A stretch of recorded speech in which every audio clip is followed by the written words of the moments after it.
अंतर मन में ज्योति जगा लो, होगा दूर अंधेरा।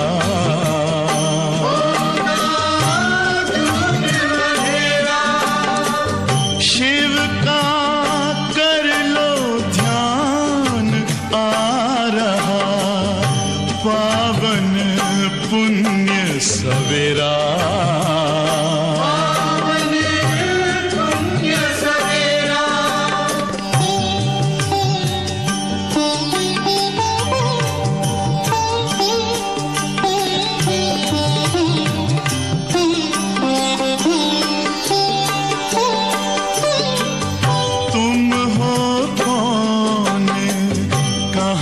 से आए अपने आप को जानो, राजयोग के द्वारा अपना परम पिता पहचानो।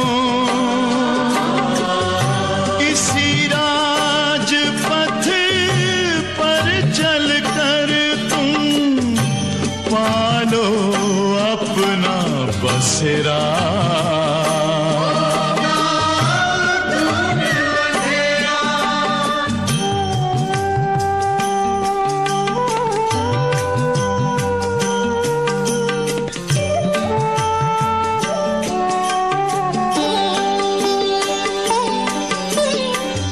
तुम हो आत्मा तन से न्यारे, परमात्मा को प्यारे। दिव्य गुणों को धारण करके योगी बनो दुलारे। ज्योति बिंदु ही तोड़ेगा ये माया का घेरा।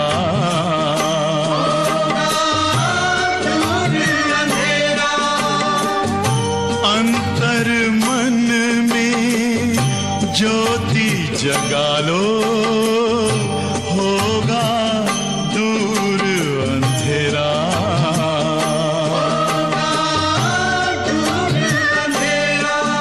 ओम शांति, शांति, ओम शांति।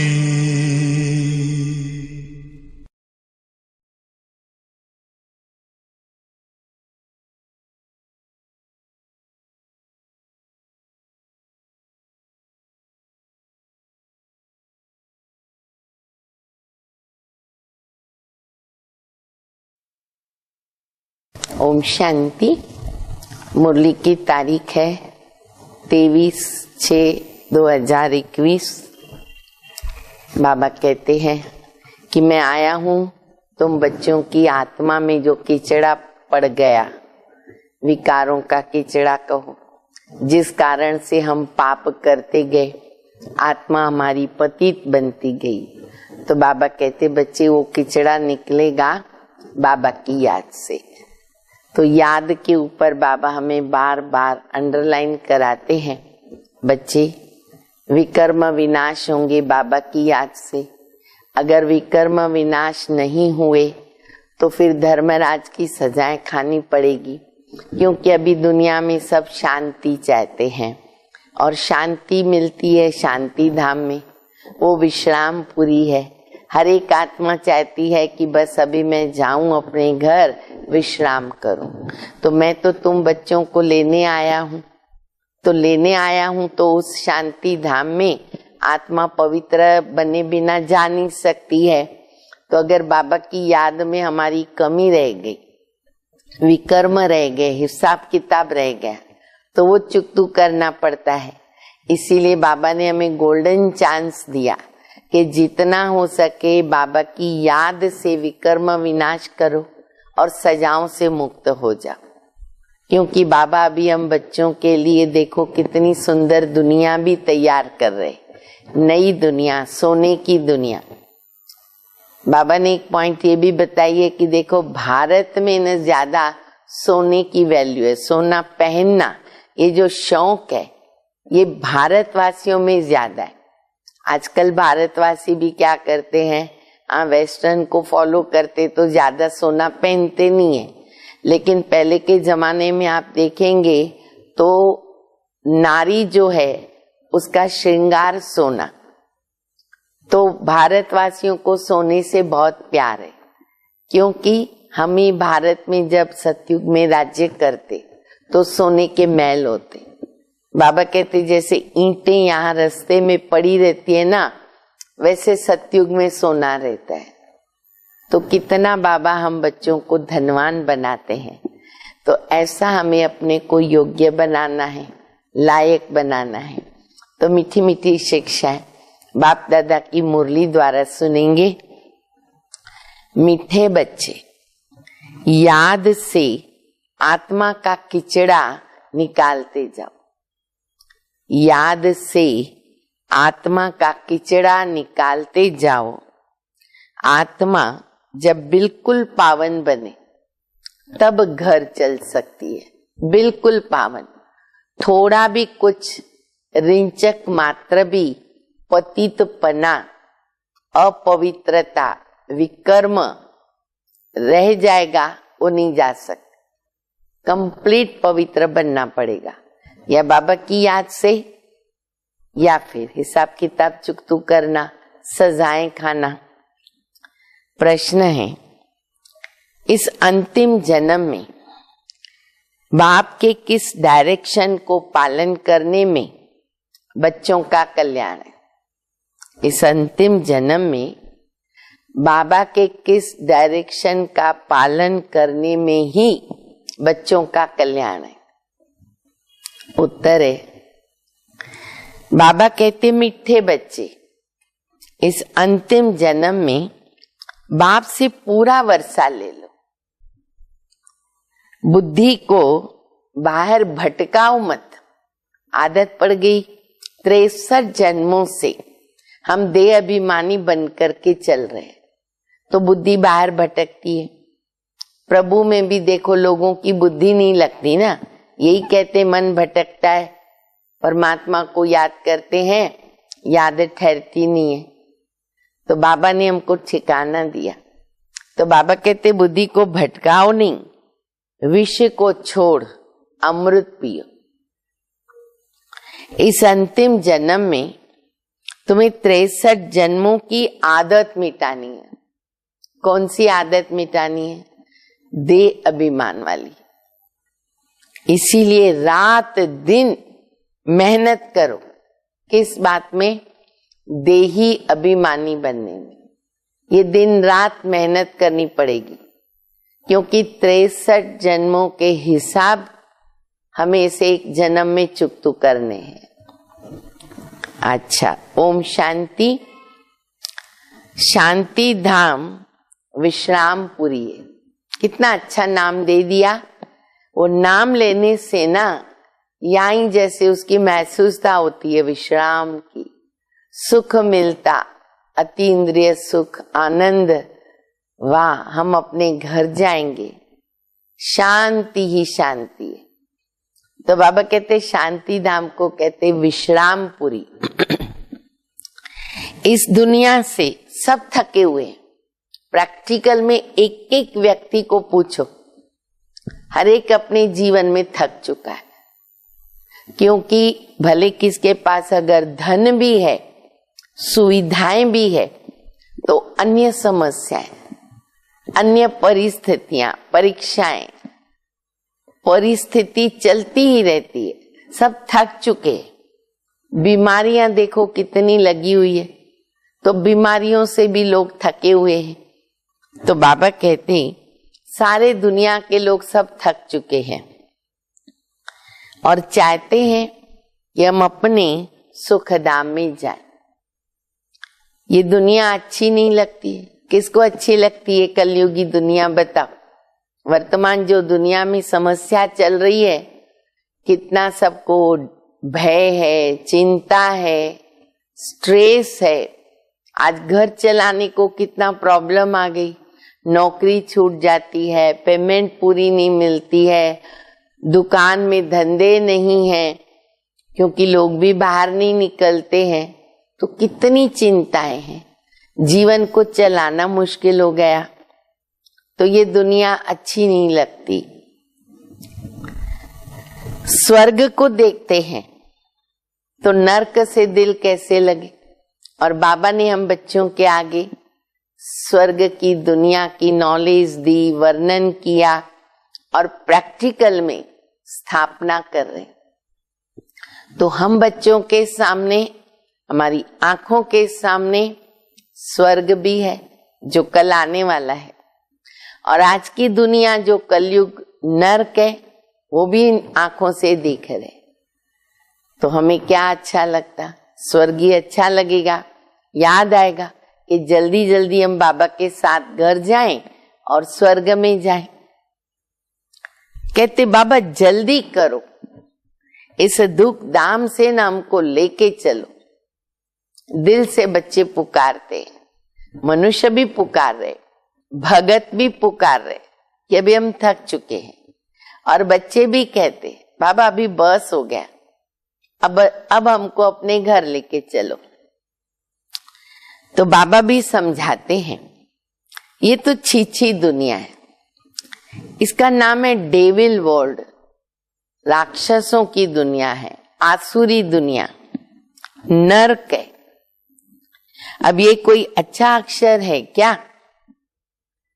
कहां डिटी वर्ल्ड और कहां डेविल, कहां ये दैवी दुनिया थी, देवताओं का राज्य, कहां दैत्य, कहां स्वर्ग और कहां नरक। इस डेविल वर्ल्ड में सब तंग आ गए। भाई बाबा को जवाब दो, प्रैक्टिकल, तंग आ गए हो ना? हाँ, भले हम बच्चों को बाबा मिला, हमारे साथ बाबा, हर कदम में बाबा, हर सेकंड में बाबा, पर परिस्थितियां तो छोड़ती नहीं, परीक्षाएं तो छोड़ती नहीं, हिसाब किताब तो छोड़ते नहीं है। तो इसीलिए अंदर से सब थक चुके हैं, पर वापस तो कोई जा नहीं सकता। क्यों? तमो प्रधान की खाद पड़ी हुई है। अभी तक आत्मा सतो प्रधान नहीं बनी, तमो प्रधान की खाद पड़ी हुई है, तो वो जा नहीं सकती। वह खाद आत्मा से निकले उसके लिए पुरुषार्थ कर रहे हैं। जो अच्छे पुरुषार्थी हैं उनकी अवस्था पिछाड़ी में अच्छी हो जाएगी। बाबा के नंबरवार बच्चे पुरुषार्थ कर रहे, तीव्र पुरुषार्थी है, ढीले पुरुषार्थी भी है। तो बाबा कहते जो अच्छा पुरुषार्थ करते हैं, अंडरस्टूड है कि पिछाड़ी तक उनकी अवस्था अच्छी हो जाती है। ये पुरानी दुनिया खलास हो जाएगी। अभी बाकी थोड़े रोज, बस अभी सड़पंथ पर पहुंच गए, बहुत गई थोड़ी रही, अब थोड़ी की थोड़ी रही। बस बच्चे इंतजार करो, धीरज रखो, इन आंखों से देखो, नई दुनिया को देखो, घर को देखो। जब तक बाबा आकर के वापस न ले जाए तब तक कोई वापस जा भी नहीं सकता। हमें तो अता पता ही नहीं घर कैसे जाना होता। गाइड बाबा बनते, लिबरेटर बाबा बनते हैं। दुनिया में दुख है ना, घर में भी कोई ना कोई दुख रहता है। व्यक्ति को पर्सनल भी दुख है, परिवार का मिलके भी दुख है। अब तो दुख ही दुख है, दुखों की लिस्ट बढ़ती जाती है।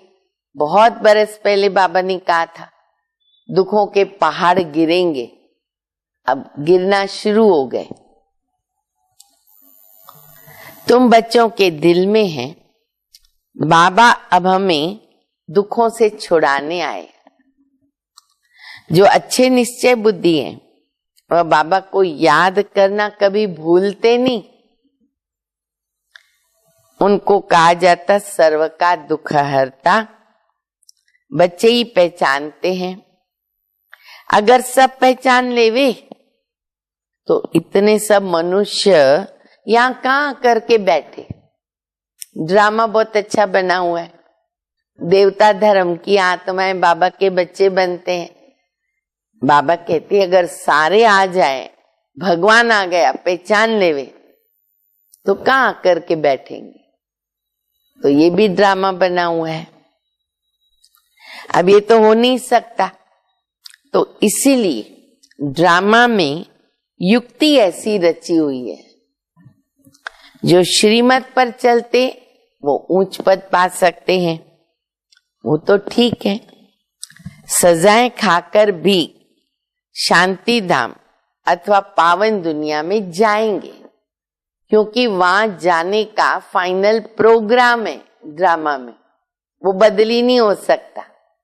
हम चाहें या न चाहें, घर तो जाना ही है, परंतु उच्च पद पाने के लिए पुरुषार्थ करना पड़े। दूसरा, पावन बनने के बगैर पावन दुनिया में कोई जा नहीं सकता। ये जो कहते हैं ना कि फलाना ज्योति ज्योत समाया, ज्योति ज्योत समाया वापिस गया, ये नहीं हो सकता। बहुतों के लिए कहा जाता, विशेष महापुरुष होते हैं तो कहेंगे वो लीन हो गए, ब्रह्म में लीन हो गए, ज्योति ज्योत समाए। नहीं हो सकता। जो पहले पहले सृष्टि पर आए, लक्ष्मी नारायण, वो भी तो वापिस नहीं जा सकते, वो भी यही है। सत्युग के देवी देवताएं भी इधर है, तो भला और कोई कैसे जा सकते हैं? बीच में से कोई एक्टर निकल नहीं सकता। इनके अब 84 जन्म पूरे हुए, अब जाने के लिए तपस्या कर रहे हैं। सब पुकारते हैं ना एक बाबा को, ओ गॉड फादर, ओ लिबरेटर। तो वो गॉड फादर है, दुख हरता सुख करता।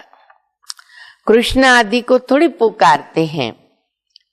क्रिश्चियन हो, मुसलमान हो, सब वो गॉड फादर के करके बुलाते।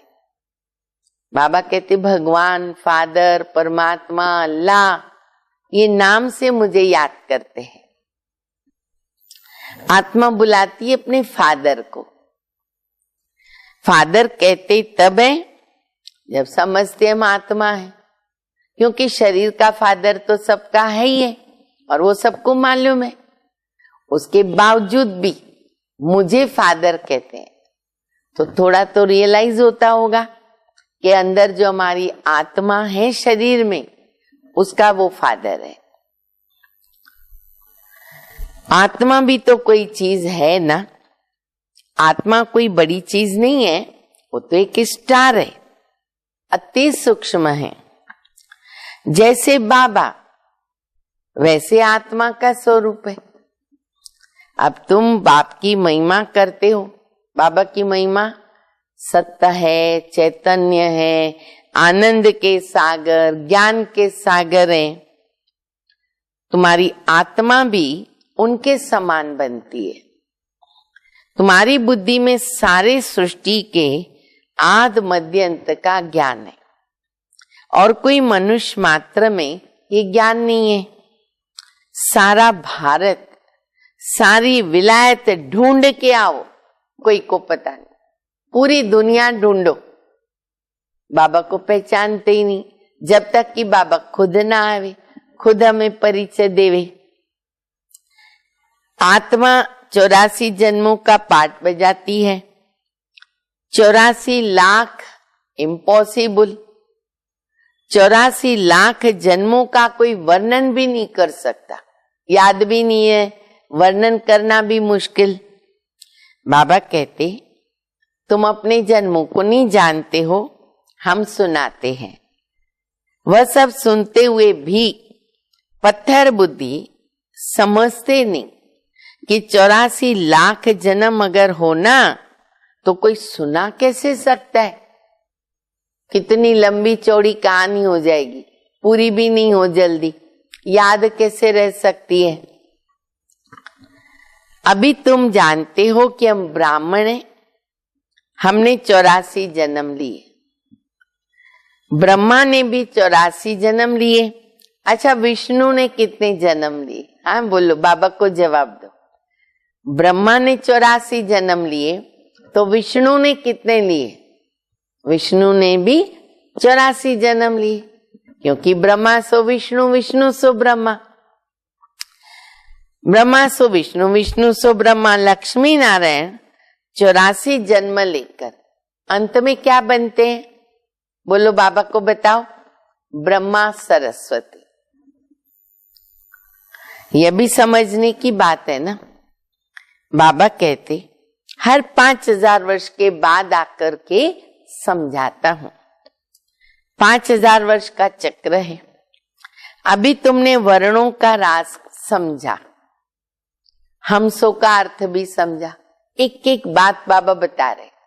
हमसो का अर्थ क्या है? वर्ण किसको बोलते हैं? हम आत्मा सो देवता, फिर हमसो क्षत्रिय, हमसो वैश्य, शूद्र बनते। इतने इतने हमने जन्म लिए, फिर अभी हमसो ब्राह्मण बने। ये ब्राह्मणों का एक ही जन्म है, और ये है तुम्हारा हीरे जैसा जन्म। कौन सा हीरे जैसा जन्म? जो अभी बाबा ने दिया, ब्राह्मण बने, नया जन्म मिला, जिसको फिर कहावत में क्या बोलते कि 84 लाख योनियों के बाद एक मनुष्य योनि मिलती है, दुर्लभ है। बाबा कहते दुर्लभ तो ये तुम्हारा अनमोल जन्म है। बाबा कहते कि ये तुम्हारा उत्तम शरीर है। कैसा भी शरीर है, बीमार है, पतित है, पर फिर भी इसी शरीर के द्वारा आत्मा भविष्य का पुरुषार्थ कर रही है। इनसे तुम स्वर्ग का वर्षा पाते हो। इसलिए अब कोई तरफ भटको नहीं, ज्ञान अमृत पियो। जो मैं अमृत पिलाता हूं वो पीते रहो। समझ में आता है। बरोबर 84 जन्म लेते हैं। तुम पहले सतयुग में सतो प्रधान थे, फिर सतो बने, त्रेता में आ गए तो सतो बने। अच्छा, फिर चांदी का खाद पड़ गई त्रेता युग में। एकदम पूरा हिसाब बाबा बताते, एक्यूरेट हिसाब बाबा बता रहे। सोना, फिर चांदी। अब गवर्नमेंट भी कहती है कि सोने में ना खाद मिक्स करो, अल्लाह मिक्स करो, 14 कैरेट सोना पहनो। बाबा कहते समय देखो कैसा आ गया है। गवर्नमेंट को भी ये कहना पड़ता, और ऐसे ही सोना बनता, जेवर बनता। सोने में खाद डालना, देखो बाबा ने क्या अंडरलाइन वाली बात बताई है। सोने में खाद डालना ये भारतवासी अपसुगन समझते हैं। क्यों? प्योर सोने का अनुभव है भारतवासियों को, तो भारतवासी उसको अपसुगन समझते हैं। शादी कराते हैं, एकदम सच्चा सोना पहनाते।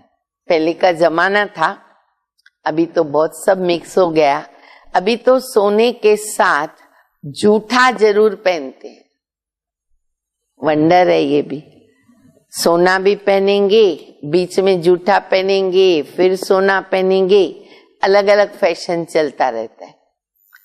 वास्तव में शादी की तो सच्चा सोना पहनते। अच्छा, सोने पर भी भारतवासियों का ही प्यार ज्यादा है गोल्ड से। क्यों? भारत की बात मत पूछो। सतयुग में सोने के महल थे, क्यों नहीं प्यार होगा सोने से?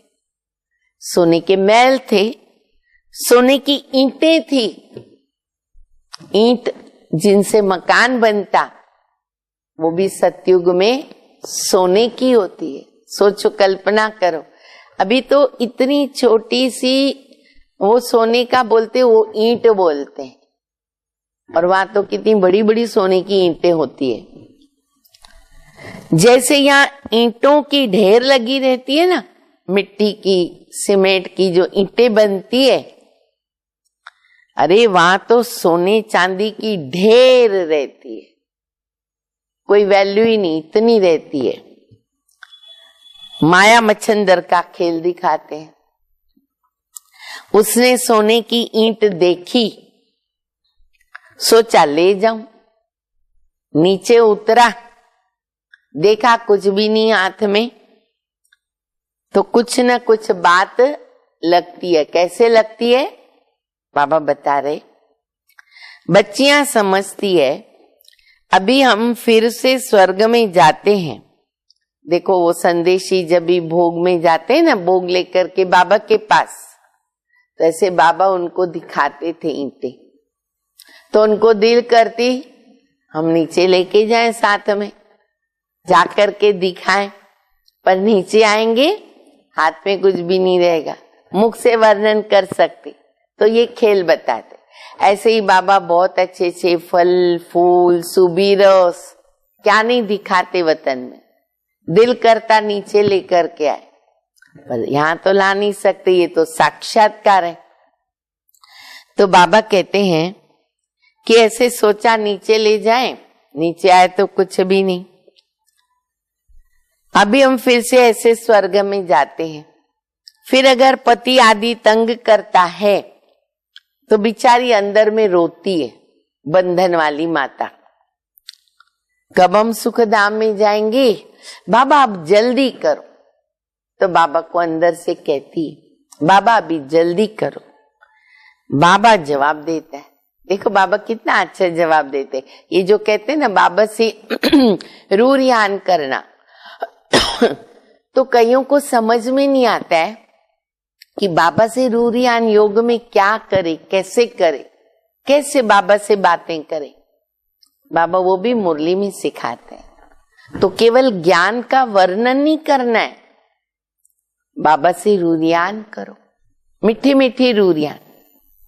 तो जैसे बाबा ने मिसाल दिया कि बंधन वाली माता कहती बाबा अभी जल्दी करो।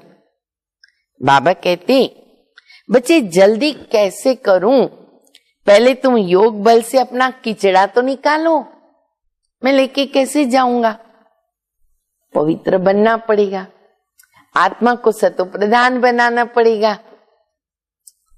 योग की यात्रा पर रहो, ये बाबा धीरज देते, योग करते रहो, योग करते रहो। पुकारते कि पतित पावन हो, गाते की सर्व का सदगति दाता एक बाबा। वो यहाँ की बात है।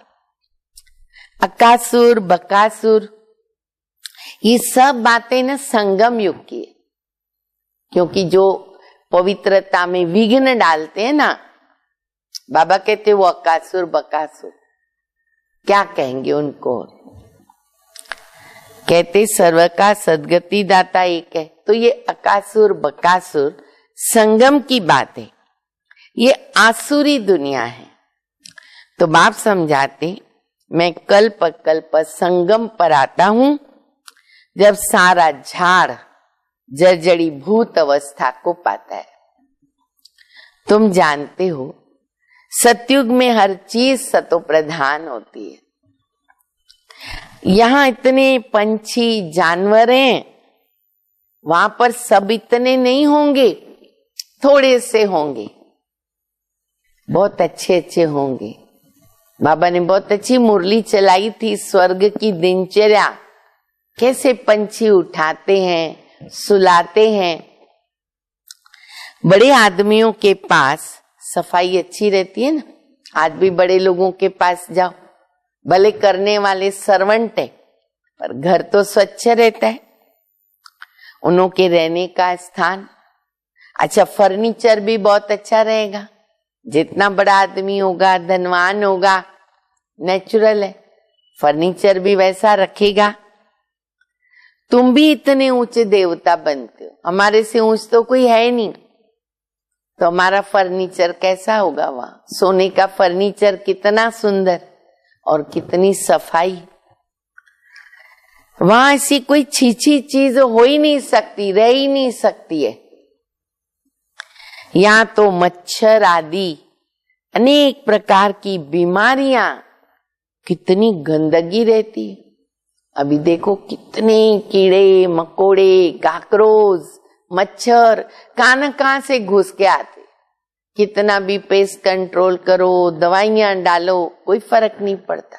उनके भी वो प्रूफ बन जाते, वापिस आ जाते।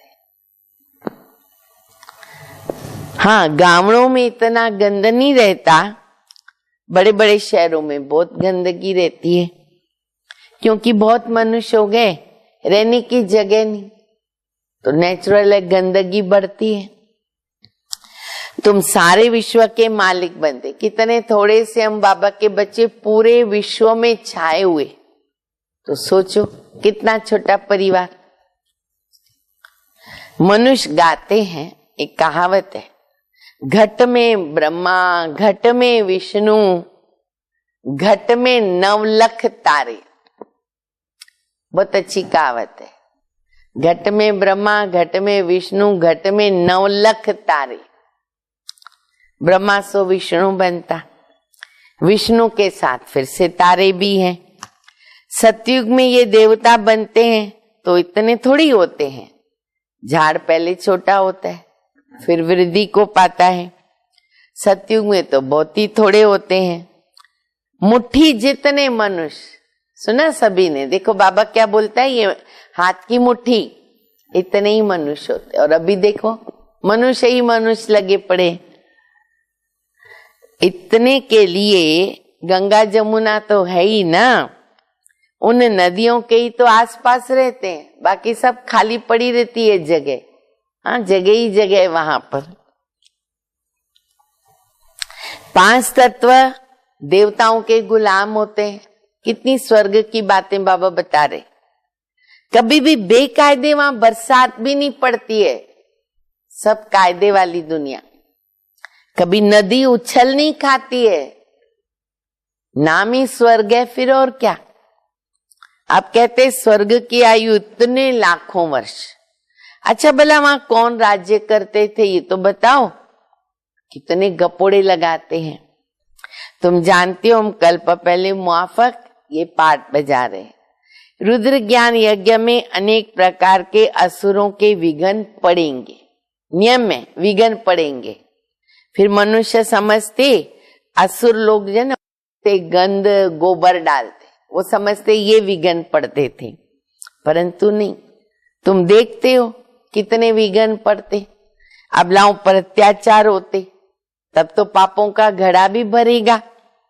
बाबा कहते बच्चे थोड़ा सहन करो, थोड़ा तो सहन करो, गुण आएगा, शक्ति आएगी। तुम अपने बाप और वर्षे को याद करो। मार खाने समय भी बुद्धि में क्या याद रखो, शिव बाबा। पति मारता है, मुख से निकलता रहे शिव बाबा। तुमको तो बुद्धि में ज्ञान है, किसको फांसी पर चढ़ाते तो पादरी लोग बोलते ना गॉड फादर को याद करो, ऐसे नहीं कहेंगे क्राइस्ट को याद करो। इशारा कहाँ करते, गॉड को याद करो। वह इतना लवली है, सब उनको पुकारते। बाबा आत्मा पुकारती है, तो अब देही अभिमानी बनने में मेहनत लगती है। 63 जन्म देह अभिमान में रहे। अभी इस एक जन्म में आधा कल्प की आदत को मिटाना पड़े, कितना मेहनत करना पड़े। तुम जानते हो देही अभिमानी बनने से हम स्वर्ग के मालिक बन जाएंगे, कितनी ऊंची प्राप्ति है। तो रात दिन ये कोशिश करो, यही मेहनत करो। मनुष्य धंधे आदि के लिए मेहनत करते ना, कमाने के लिए कितनी मेहनत करते। आमदनी में मनुष्य को कभी झुटका आता है, उबासी आती है? नहीं, क्योंकि आमदनी है, पैसे की खुशी रहती है, थकने की बात ही नहीं होती। ये बाबा अनुभवी है, ब्रह्मा बाबा अनुभवी है। रात को स्टीमर्स आते थे, आके माल खरीद के जाते थे। जब तक ग्राहक की जेब खाली नहीं हुई ना तो उनको छोड़े नहीं। तो उदासी, आलस्य, उबासी सब गुम हो जाता है। बाबा ने रथ तो अनुभव ही लिया इसने सब अनुभव किया है। ब्रह्मा बाबा ने बचपन में गांवरे का छोरा था, 10 आना मन अनाज बाबा कहते हैं बेचता था। 10 आना, पहले ना आना था 5 पैसा और 1 पैसा, उसको मिलके बोलते थे 1 आना। ऐसे 10 आना में बाबा कहते पूरा मण अनाज मिलता था। अभी देखो विश्व का मालिक बनते हैं। एकदम गांवरे का छोरा था, फिर चढ़ गया तो जवाहरात के धंधे में लग गया। तो बचपन का अनुभव अलग, फिर जवान हो गए, जौहरी बन गए, सब बस जवाहरात की बात। ये फिर है सच्चे जवाहरात। अब बाबा ने ये धंधा सिखाया, सच्चे जवाहरात। ये होता है रॉयल व्यापार। बाबा बहुत अनुभवी, जौहरी का व्यापार, रॉयल व्यापार। बाबा वाइसराय आदि के घर में ऐसे जाते थे जैसे अपने घर में जा रहे, इतना बिंदास, इतना बाबा को रिस्पेक्ट मिलता था। इनको फिर कहा जाता है अविनाशी ज्ञान रत्न, जो शिव बाबा देते। जितना ये बुद्धि में धारण करेंगे पदमपति बनेंगे। शिव बाबा को कहते सौदागर, रत्नागर। उनकी महिमा गाते, महिमा तो बाबा कहते बहुत अच्छी गाते हो, फिर कह देते हो सर्वव्यापी। महिमा पे पानी फिरा दिया। महिमा के साथ फिर इतनी गिलानी, कैसे हालत हो गई भक्ति मार्ग में। बाबा कहते जब भक्ति पूरी होती है तो भक्तों का रक्षक बाबा आता है। बहुत भक्ति कौन करता, यह भी सिद्ध हो जाता है। सबसे ज्यादा भक्ति तुम बच्चे करते हो, वही फिर यहाँ आकर के पहले पहले ब्राह्मण बनते हैं, बाबा से वर्षा लेते, पूज्य बनते। रावण ने पुजारी बनाया, बाबा पूज्य बनाता। ये है भगवानुवाच। भगवान एक है, भगवान कोई 2-3 नहीं होते हैं। गीता तो भगवान ने गाई है। शिव भगवानुवाच के बदले कृष्ण का नाम ठोक दिया, कितना फर्क हो गया। ड्रामा अनुसार फिर भी गीता का नाम ना ऐसे ही बदलना है। फिर बुलाते पतित पावन, बाबा पावन बनाता और रावण क्या करता है, पतित बनाता। तो समझने के लिए कितनी बुद्धि चाहिए।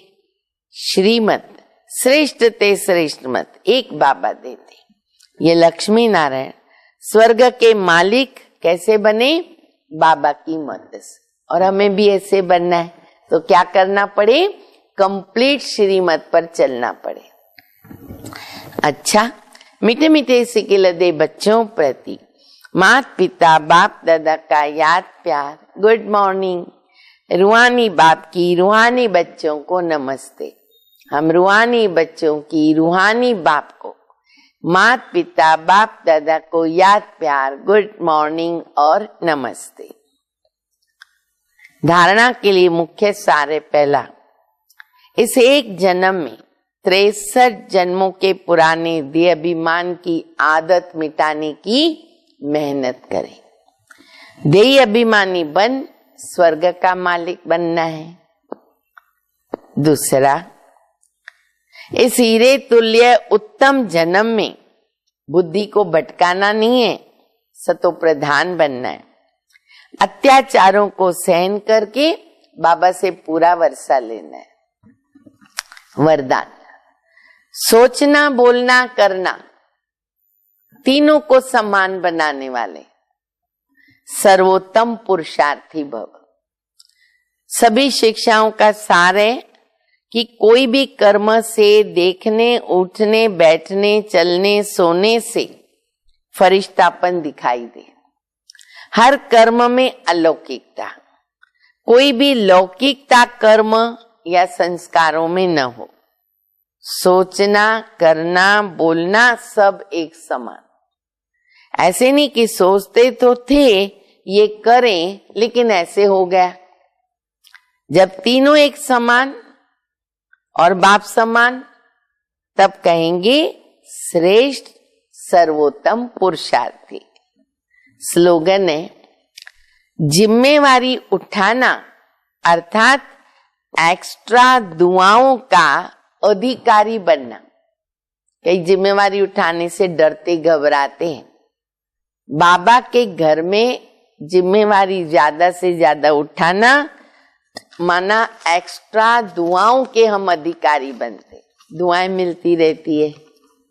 अच्छा, ओम शांति।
शीतल सी